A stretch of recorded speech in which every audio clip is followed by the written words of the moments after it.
Yaakov Avinu qui habitait en terre de Canaan, devant la situation de famine, envoya ses 10 fils en, en Égypte, c'est-à-dire les frères de Yosef, excepté Benjamin, il les a envoyés pour acheter du blé, puisque le blé abondait dans le pays d'Égypte. Lorsque les frères arrivèrent en Égypte, Yosef les reconnut, mais les frères ne reconnurent pas Yosef. Et à partir de cet instant, Yosef va avoir 5 attitudes étranges envers ses frères. Trois de ces attitudes, c'est lors de leur première visite. Et les 2 dernières attitudes, c'est lors de leur deuxième visite accompagnée de Benjamin. Et nous allons étudier donc et analyser ces attitudes étranges ainsi que la réaction des frères. La première attitude qu'a eue Yosef, c'est de parler durement à ses frères et de les accuser. Vous êtes des espions venus explorer le pays d'Égypte. La deuxième attitude, étrange, il a enfermé les 10 frères dans une prison égyptienne durant 3 jours. Et au bout de 3 jours, il n'a retenu que Shimron en prison et il a libéré les 9 autres frères en leur demandant d'aller chercher leur frère Binyamin. Et s'ils ne ramènent pas Binyamin, ils ne pourront plus acheter de blé. Et la troisième attitude étrange, c'est que Yosef, au moment du départ des 9 frères, va faire remettre dans les sacs de chacun des frères la somme d'argent qu'ils avaient payée pour acheter du blé.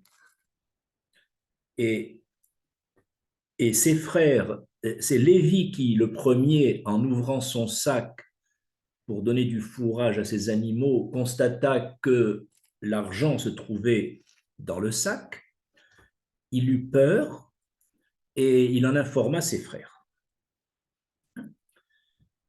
Lors de la deuxième visite, accompagnée de Benjamin auprès de Yosef, Yosef a eu encore 2 attitudes étranges. La première, c'est qu'il fit placer dans le sac de Benjamin une coupe d'argent afin qu'on puisse l'accuser de vol. Et au moment où Yehuda voulait prendre la place de Benjamin, puisque Yehuda a compris que Benjamin allait être retenu, ce qui aurait posé de gros problèmes à son père Yaakov. Alors, la 5e attitude étrange de Yosef, c'est qu'il libéra tous les frères et retint Benjamin malgré les protestations de Yehuda, sous le prétexte qu'il avait volé la coupe de Pharaon. Pour comprendre ces attitudes étranges de Yosef, il faut d'abord être persuadé que Yosef, avec ses qualités extraordinaires de tzaddik, n'avait aucune intention de se venger de ses frères pour l'avoir vendu. Le seul but de Yosef était de rappeler à ses frères, par allusion, une partie des fautes qu'ils avaient commis envers Yosef, afin qu'il regrette ses fautes et qu'il les répare. C'était son seul but. D'autant plus que la vengeance personnelle est interdite dans la Torah sous la phrase « Lotikom, ne te venge pas ». Maintenant, Yosef, pour faire comprendre à ses frères les fautes, il va utiliser plusieurs étapes. C'est pour ça qu'il a agi en 5 attitudes différentes.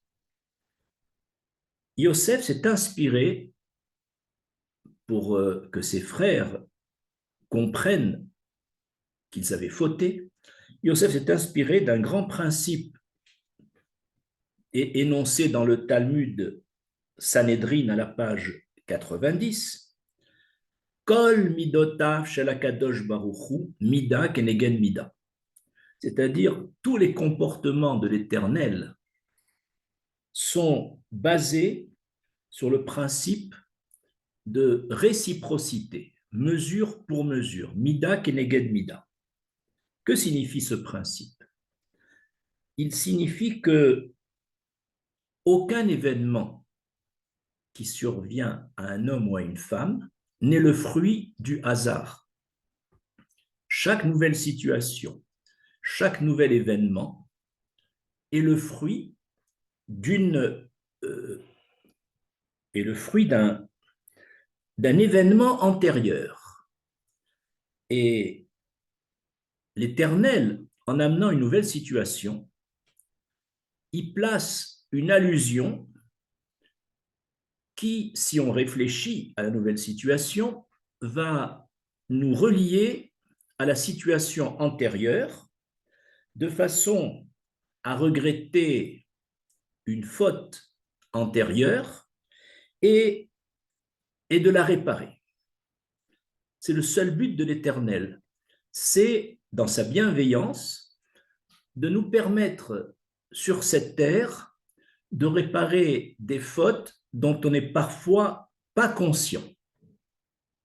Eh bien, Yosef a utilisé lui aussi ce principe de Mida Keneged Mida en essayant, dans chacun des cinq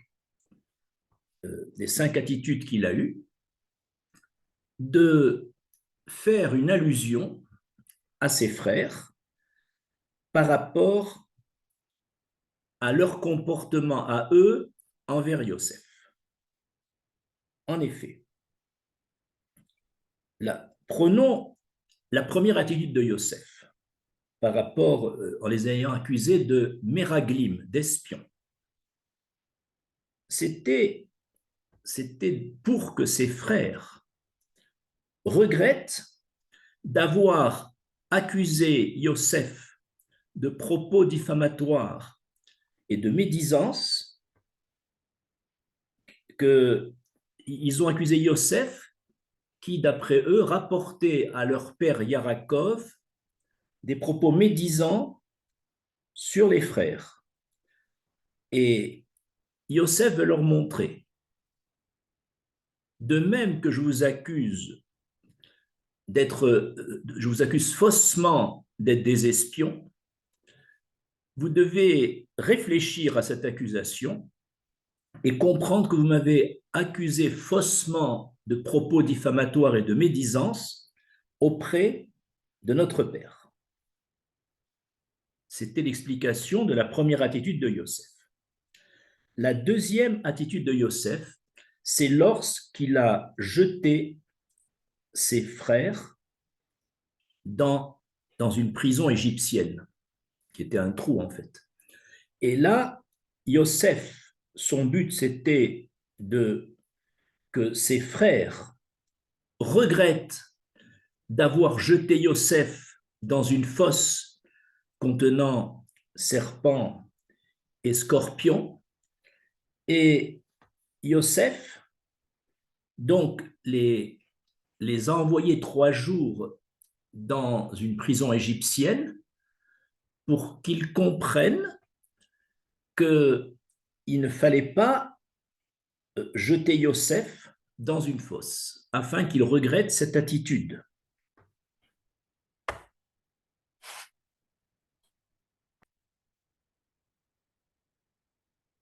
Après ces deux faits, c'est-à-dire l'accusation d'espionnage et, et l'internement durant 3 jours en prison, voici la réaction des frères de Yosef. Hachamim anachnu, ral acheinu. Nous sommes coupables devant notre frère.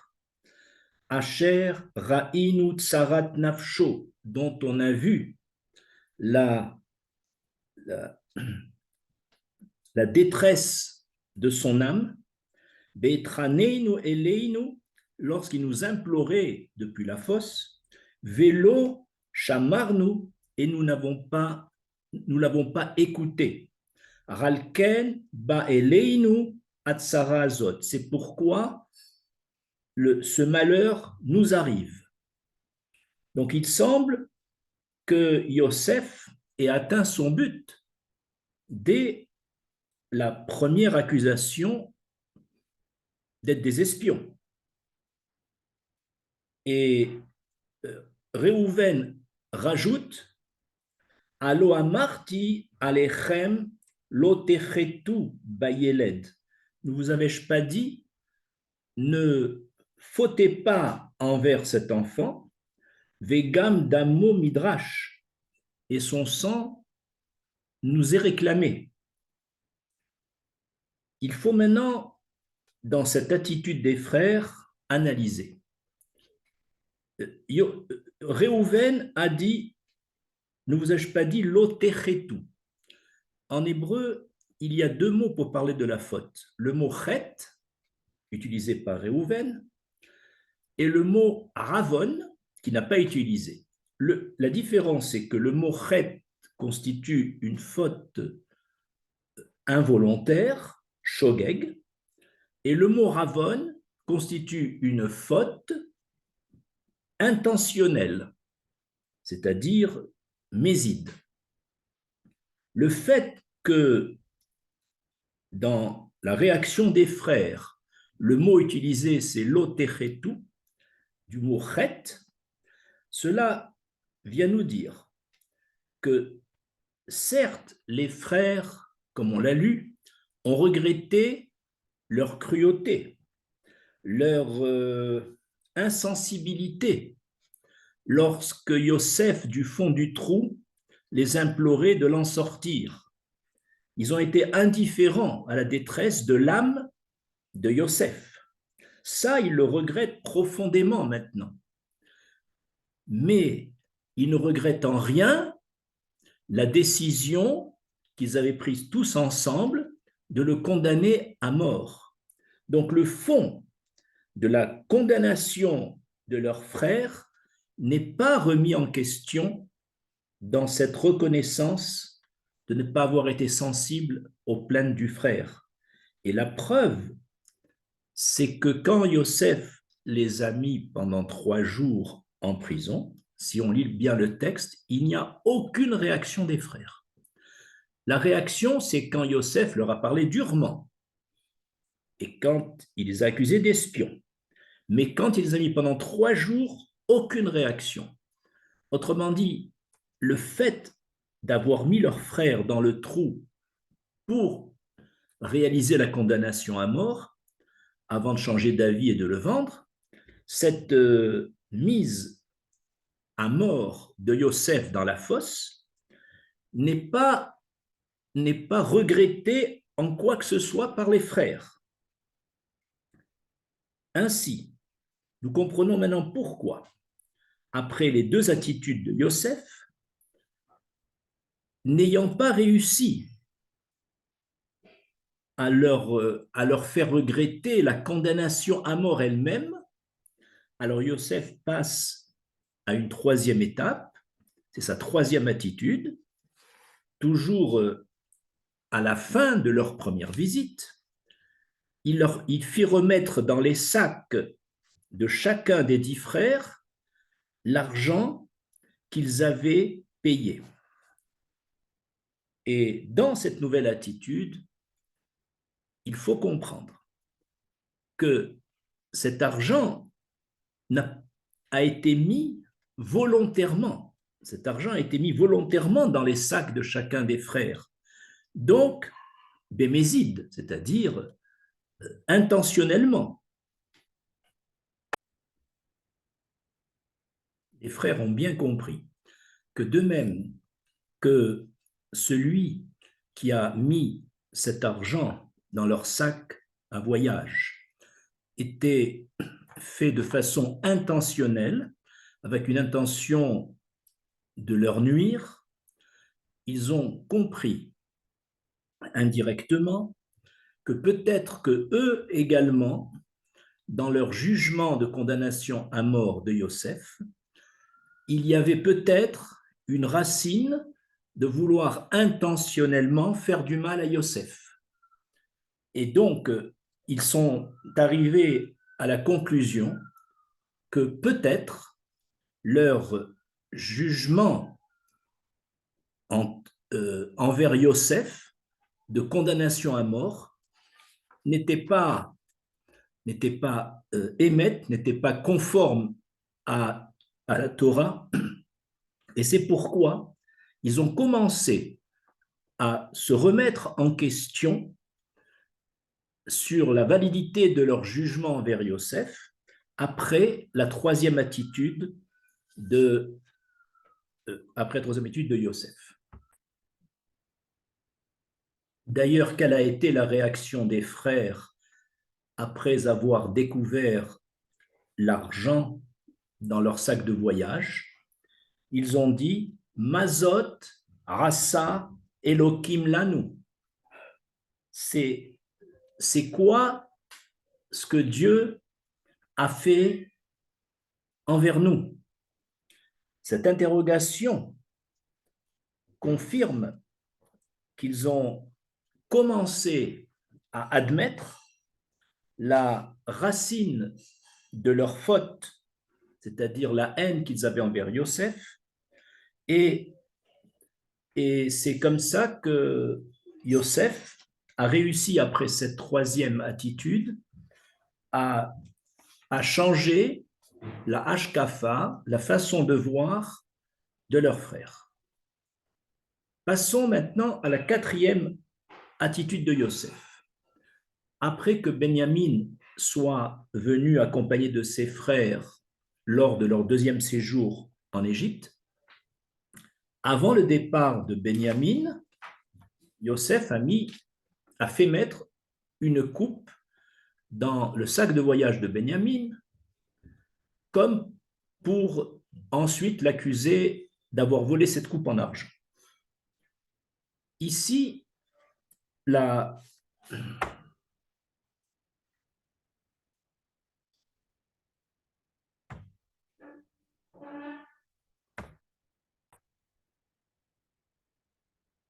quatrième attitude de Yosef avait donc pour but de faire regretter à ses frères de l'avoir vendu en esclave, en révède. Évidemment, pour les frères, ils ont quand même modifié la condamnation à mort, ils l'ont transformée en une vente. Mais cette vente de Yosef était une forme de mort spirituelle. Envoyer un jeune homme de 17 ans seul dans ce pays fermé où l'immoralité régnait, c'était le mettre en état de mort spirituelle, si ce n'est que l'Éternel a aidé Yosef à relever la tête. Et donc, les frères n'étaient pas très conscients de la gravité de l'avoir vendu en serviteur. Et c'est pourquoi, une fois que dans le sac de Benjamin, on a découvert la coupe d'argent et qu'évidemment, les frères de Yosef ont compris que Benjamin va être retenu, et quelle a été leur réaction? Ils ont dit Inenu Ravadim les Adoni. Nous voici être les serviteurs de notre maître. C'est ce qu'ils ont dit à Yosef. Et ils ont prononcé le mot Ravadim. Et cette réaction prouve que dans cette réaction, il y avait une allusion à leur faute d'avoir vendu Yosef en Réved. Et dans cette quatrième attitude, c'était le but de Yosef, de leur faire prendre conscience de la gravité d'avoir vendu leur frère en serviteur. Dans la cinquième attitude, il y avait chez Yosef encore un but à atteindre. C'est que les frères de Yosef n'ont pas ressenti très fortement la peine qu'ils ont provoquée à leur père, Yarakov, après avoir vendu Yosef. Ils ont quelque part occulté le malheur qui intervenait chez Yarakov, dont Yosef était le fils préféré, et qu'ils avaient séparé l'un de l'autre. Et pour faire le tikkun, pour réparer cette faute, Yosef va dire aux frères, non, ce n'est pas vous qui allez être mes serviteurs, c'est Binyamin que je retiens. Et là, la réaction de Yehuda est la suivante, qui eir et ale el avi anarar et inenu iti. Comment puis-je monter chez mon père alors que le jeune homme Benjamin n'est pas avec nous? Peine et bera, de peur que j'assiste au malheur de mon père, Asher imatse et aviv. Autrement dit, ici, par cette phrase, Yehuda prend conscience lui qui a le sens des responsabilités et qui avait promis à son père de ramener Benjamin, il prend conscience qu'en ne le ramenant pas, son père va avoir une peine intense qui risque de lui faire quitter le monde. Autrement dit, à travers la retenue de Benjamin, Yosef est arrivé finalement à faire prendre conscience à ses frères de la gravité d'avoir fait tant de mal à leur père à cause de la vente de Yosef. Ainsi, par ces 5 attitudes, Yosef a eu le mérite de faire teshuva, de faire regretter à ses frères afin de réparer les erreurs dues à cette vente avec toutes les facettes qu'elle comportait. Je vous remercie.